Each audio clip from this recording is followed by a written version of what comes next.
I think we just let in the new year with that. And welcome to Freightonomics, everybody. Hopefully, everybody has had a wonderful start to 2023. I am Zach Strickland, head of freight market intelligence here at FreightWaves, along with my counterpart, Anthony Smith, chief economist at FreightWaves. And Anthony, I don't know about you, but my year started off with about the same energy that it ended with. I don't know what it is around like the December, January timeframe, but the last 2 years have been just a little bit crazy for me. So last year, COVID had that case happen to me. And then this year, apartment flooded right around the same time frame. So it's always eventful right at the end of the year, beginning of the year for me.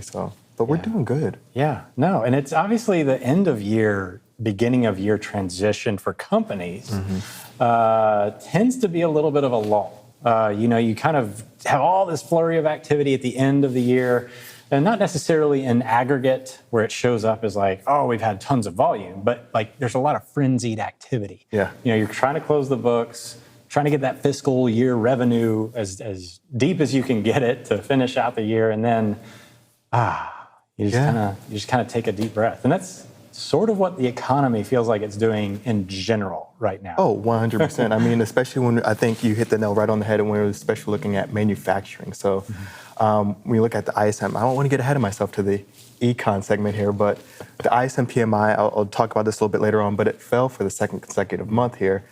And one of the big things a lot of respondents were saying that there's a lot of just waiting and holding off on capital expenditures. We already saw manufacturing easing throughout the most of the latter half of 2022, but now we're really starting to see a lot more, like you said, that lull of just like, let's just hold off for now and just wait and see how things pan out, because there's this air of like expectation that, this is going to be a really, rough start. There's going to be, a mild recession. That's what a lot of folks are saying. I'm of the thought that maybe there's a chance that it won't be so mild, but there's just all this expectation that there is going to be one. So a lot of people are just like, let's just wait and see what happens. Yeah. And of course, it feels like we're just trying to find the bottom at this point in terms of, everybody knows that the economy's slowing, inflation still here. But what does that mean in the long run? Where are we going to see that consumer demand really kind of erode to the point where it's like, all right, we're actually not going to buy things anymore because they're still spending money. Price of eggs, we talked about this morning on FreightWaves now, over $5, but that's a temporary spike, hopefully. But bird flu, now I guess it's the chicken's turn to go through their own pandemic. I thought we already went through this, different types of avian flus and whatnot, but you're saying that egg prices are just like... Dude, it's real. And bread? It's just... real. Eggs for real. Bread? Nah, it's all right. Yeah, it's getting up there. Calm down. Anyway, let's get everything started with a market in two, Anthony. Let's give that freight market overview that we do here, because there's a lot. This is going to set the table for a lot of our discussion on the show. So let's go ahead. You want to count me in? Let's do it in 3, 2, 1, go. All right. First up, we have the NTIL. So the spot rates. This is the number that gets all the press. Everybody's interested in what are spot rates doing. It tells you the market rate that trucks are moving for dry van freight, excluding the estimated cost of fuel in this chart specifically, because we don't want to noise up our figure with the erratic oil freight or oil market movements. You can see there was a noticeable bump around the holidays, a little bit more than we expected. A lot of it turns out direct to spot market freight. So you have this stuff it's a regular freight moving outside of contract, never hits the contract market because service, et cetera. We saw it a little bit around Thanksgiving, but it really showed up around Christmas. However, we are now in contraction. You can see this happens every single year.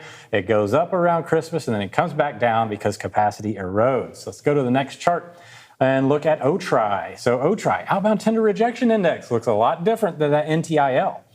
You can see the white line there is our current 12-month cycle, barely moved off the bottom there around the holidays. And in 2019, that orange line, huge jump, big spikes almost every single year around the holidays, but not in 2022. Let's go to the next chart. This somewhat helps explain it, but not really. OTVI tells us the demand. Now, the big takeaway here, so we saw that the contract market was like meh around Christmas. The spot market did have a little bit of activity, but it was still 20 to 30% lower than year over year. So we've had significant erosion, and a lot of that has to do with demand dropping significantly. And you can see that trend line on that white line continues to be downward trajectory here over the last several months, since about September.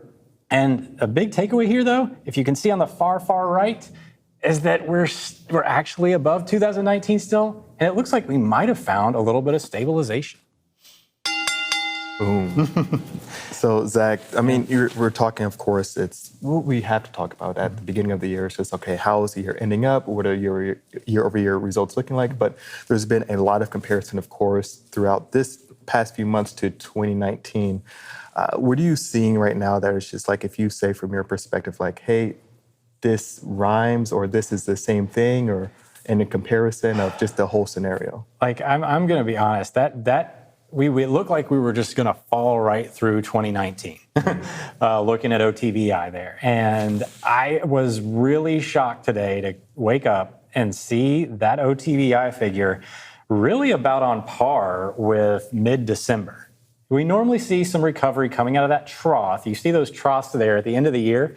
Those are Christmas, because it's a 7-day moving average. So we have not only Christmas, but New Year's Day volumes that really fall off. This is the deepest trough for freight volumes all year, and it's because it's the most vacation time of year, and we have 2 significant holidays back to back. But if you see there, that recovery, that green number there coming out of that trough is a lot stronger than I would have anticipated. And this, time will tell.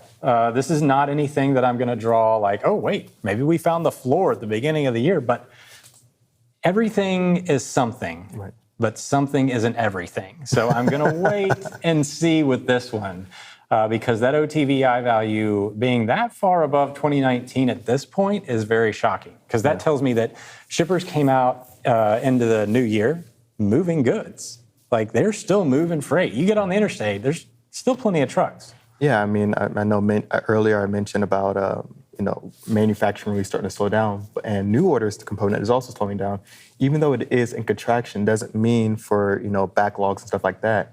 Doesn't mean that there's still not backlogs being worked through. There's still a significant amount. They're contracting, they're coming down, but there's still an amount of backlogs being hauled or being worked through for manufacturing upstream. I can only imagine that's not just for manufacturing, but really with some of the consumer goods as well. Yeah, and repositioning. Yeah. Like, you've got inventory in place, but maybe that warehouse was cluttered and you need to move it somewhere else. So it's just not a straightforward environment right now. We still have a lot of noise, it looks like, to work through before we find that bottom.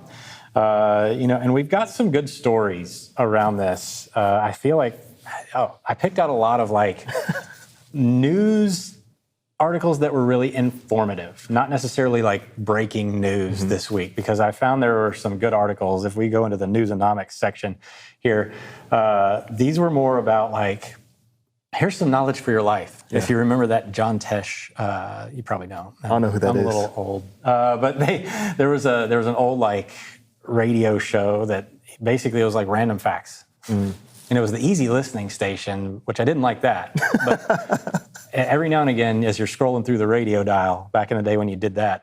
Was this on AM? No, it was on FM. But it was, at least not that old, but I found this show, and these articles reminded me of that. It was basically like, here's some fun facts to start your year. Yeah. So let's get it started. First one here, John Kingston, I believe, covered this one. This is a highly recommended read on FreightWaves.com. A book by Cornell professor takes skeptical look at ELD's surveillance. And basically, the article covers Karen Levy, associate professor in the Department of Information Services at Cornell University, Information Services. And she is taking a look about how ELDs are impacting safety. And the conclusion is they are not.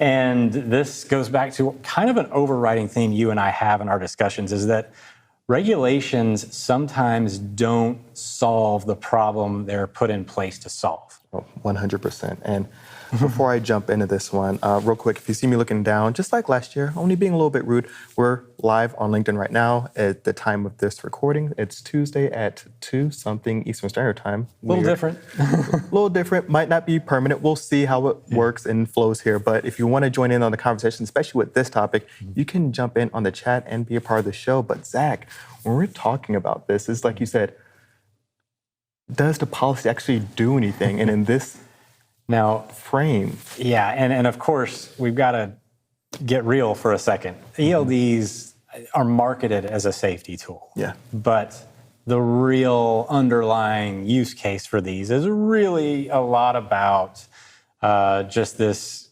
monitoring component. And where are they? What are they doing? It also favors large fleets that have these capital expenditures, which large fleets have the lobbying. Right. Let's be honest with ourselves. And that helps control capacity, especially in your owner-operator and your small fleet segment. So ELDs, of course, marketed as a safety tool. And this, I love it because it's data-driven. And she is purely objective in this. She is not there as an advocate for one side or the other. She was just looking into the data itself, which, of course, we are a big advocate of here on Freightonomics. So, and she goes on basically to say, yeah, there's no real connection. Actually, it looks like the data we have done so far doesn't seem to suggest that it's done too much to help with safety. Full year truck death data for 2021 was the highest in several years. Now, of course, COVID, pandemic, high volumes, et cetera. But, it goes to show that, they're trying to solve this issue of drivers being tired. And she says the root causes that you're trying to fix are fatigue. ELD alone is not solving that. We should look for other ways to solve for fatigue, such as detention, which is a huge issue that she points out. Yeah, and one of the big things that I, of course, learned about the industry when I first got involved from the great Dean Croak was around how much sleep means to a driver. Yeah, Dean was obviously the sleep expert. Yeah, and that's such a huge factor. And so there's all these other things that we need to be, focusing on and helping out with drivers that really aren't being addressed right now. One of the big things, of course, and just at the heart of policy being made in general, we see how really crucial some policy is and really how some of it isn't when times of emergencies, distress, anything like that, and they just get waived. When the hours of service gets waived, and it's like, hey, you know what? This is an emergency. Do what you got to do. Yeah. And, wait, isn't this unsafe? It's just like, all right, pick a stance here. And this is going to be one, like you said, is definitely going to be levied a little bit closer by the larger fleets. Could be a barrier of entry for some to say, hey, you have to do this, this, and this in order to even play or be eligible to participate. And I think this is definitely a conversation that needs to happen around, is this really a safety measure? 100%, especially when you're talking about safety. Come on, people. Let's get it right. Yeah. Especially, I love the point you said about the, when they're waiving HOS requirements, it's like all of a sudden it's okay to be tired. Yeah. And unsafe. Like that, you gotta pick one. All right. Next article here, of course, my article, Chart of the Week this week. I had to pull it out because it apparently got lots of traction. Not normally, I don't get some sort of weird ego boost from it, but it is part of what I was talking about earlier. Tender acceptance at all-time high level for the holidays. That's the inverse of tender rejection. So if we pull up OTRI from my market update here, the OTRI, there it is, right there. Let's pull that one up. You can see that white line over the past 4 years. The softest year we've ever had since tender data came out for us was 2019 and the orange line. And we topped out at 14.5%. We didn't get over 6% during Christmas. This is nothing to sneeze at. And the point of my article was simply, if you are a shipper, don't think this is going to be the way things are. You are literally having the perfect storm of eroding consumer demand, over inventory, and carrier capacity growth, Yeah. all happening simultaneously at the exact moment of the holidays. So if you were going to think about this moving forward, this is as good as it's going to get for you in terms of contract compliance. Also, contract rates are still relatively high compared to spot rates. And so that was going to be my question around that, Zach. I mean, we're seeing all these factors right here. What are we going to start to see contract rates really start to come down? Or we're always talking about, hey, renegotiations are going to start coming around. These bids going to. So, do you think we're going to start to see some more downward pressure here, or is this something that you think is going to be a little bit fleeting? Oh, without a doubt. And probably on next week's Freightonomics, I will have a chart that shows the relationship between contract and spot. I don't expect contract rates to really show a strong downward movement until we get about, somewhere in the middle of January. And that'll be end of January, early February before we really see that, because the contract rate data is reported on a 14-day lag. But I think that's when we start to see those implementations start to come to fruition. Because normally bid season, third, fourth quarter for first quarter implementation. And so that's where I think we're going to see some significant downward pressure. We're still sitting around, I think it's like a 30 to 40% spread between contract and spot right now, with spot being 30 to 40% lower.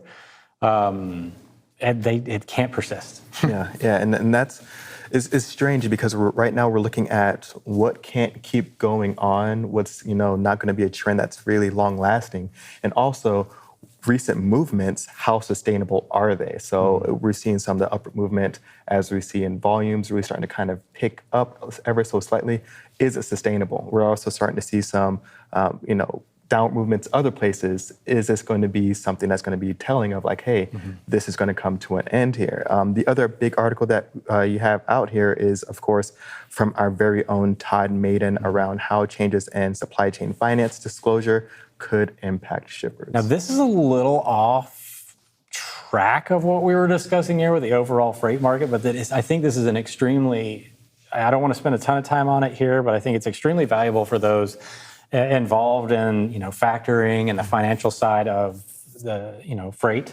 They're changing the regulations to where the buyer basically, so supply chain financing in a nutshell is where a company offers a service, in this instance freight. They want to get paid sooner, so the bank pays them the full amount or a discounted amount, of the invoiced level, so that they can get their cash sooner rather than wait the 14 to 45 or 60 days that it takes for them to get paid.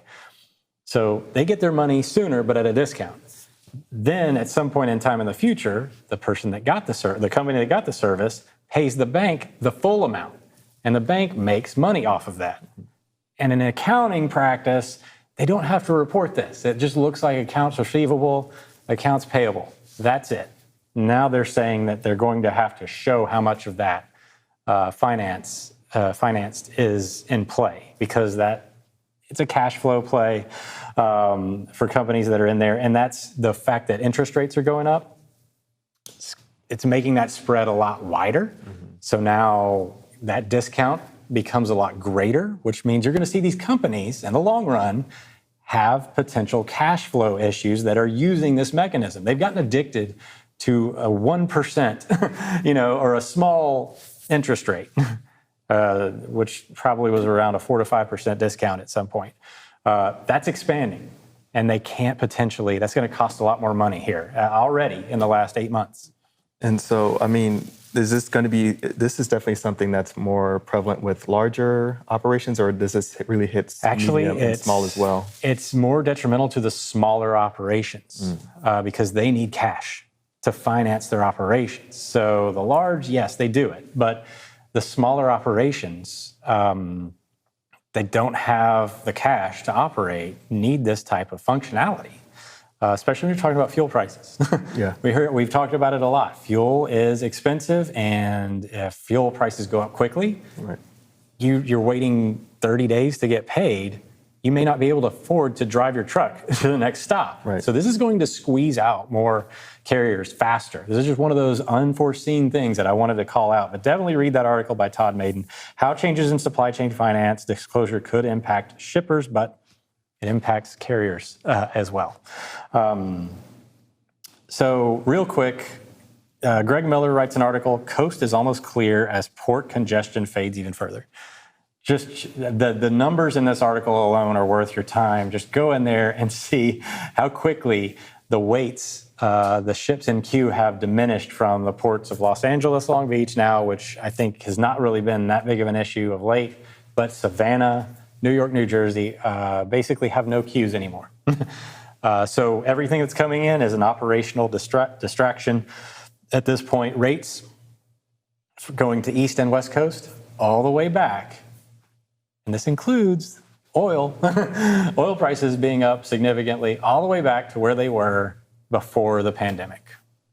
And so, I mean, this is going to be a kind of it's almost like this fits into the theme of what we've been talking about. I mean, for quite some time, and looks like we have another one from our very own Todd Maiden around analysts make a divergent calls on trucking in 2023. Yeah. Especially, I think he outlines Morgan Stanley in this one, seeing signs of bottoming, and raises their outlook as well. Yeah, so he was a little optimistic. Ravi Shankar said that he sees some positive comps. Now, you have to look at financial reporting through the eyes of EPS, earnings per share.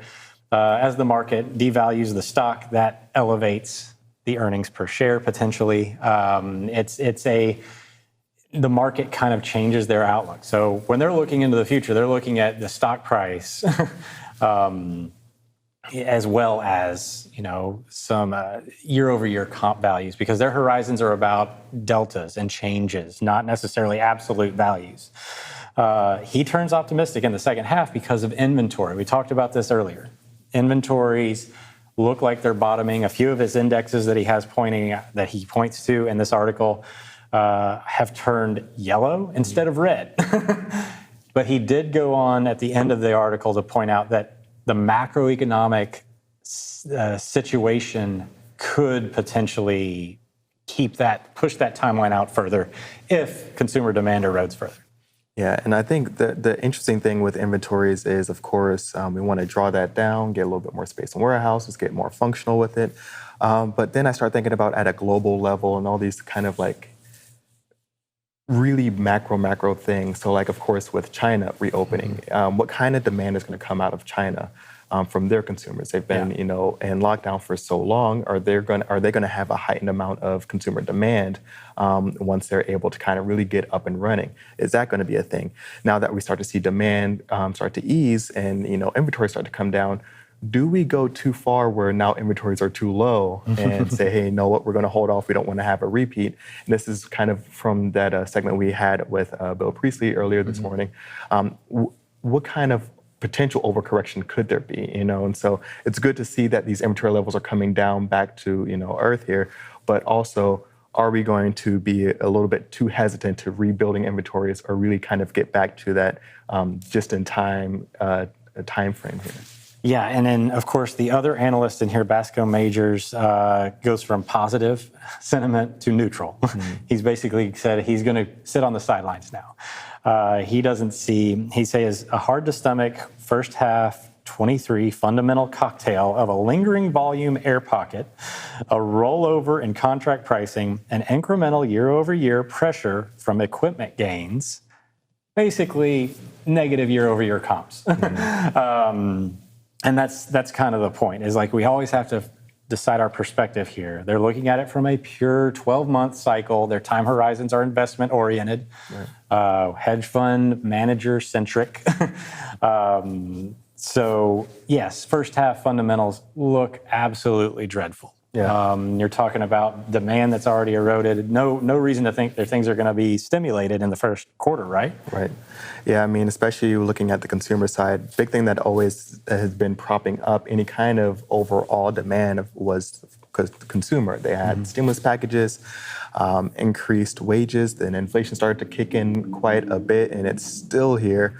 One of the big things is, of course, the savings rate. Now that is now at levels that we haven't seen in over a decade. Credit card utilization continues to climb. We saw that latest number showed that there was further increase in credit card utilization, more consumers leaning on it. Then, of course, there's that ever-growing black hole that is buy now, pay later that we've kind of been talking about for quite some time. Which also inflates their exposure to inflation. Yeah. Because the interest rates are increasing because the Fed's increasing the interest rate. 100%. And now we're seeing, okay, I think the next couple of CPI and PPI reports are going to be so critical. Yeah. Because if we don't see that tamping down in inflation in a meaningful way, this is going to just be more fuel for Jerome Powell and the gang to continue to go on their interest rate increases. And of course, seemingly strength in the employment market, unemployment rate 3.5%, jobless claims at low 200,000s, job openings over 10.4, I think it's at 10.5 million. So I'm not confident in the job market, but these results will seemingly be more inflationary fights from Jerome Powell with interest rates going on. And of course, both analysts looking positive for the first half of 2024. So 12 months, call it for the cycle. Anyway, thanks so much. Hopefully they're not wrong. Drink water. Have a great week.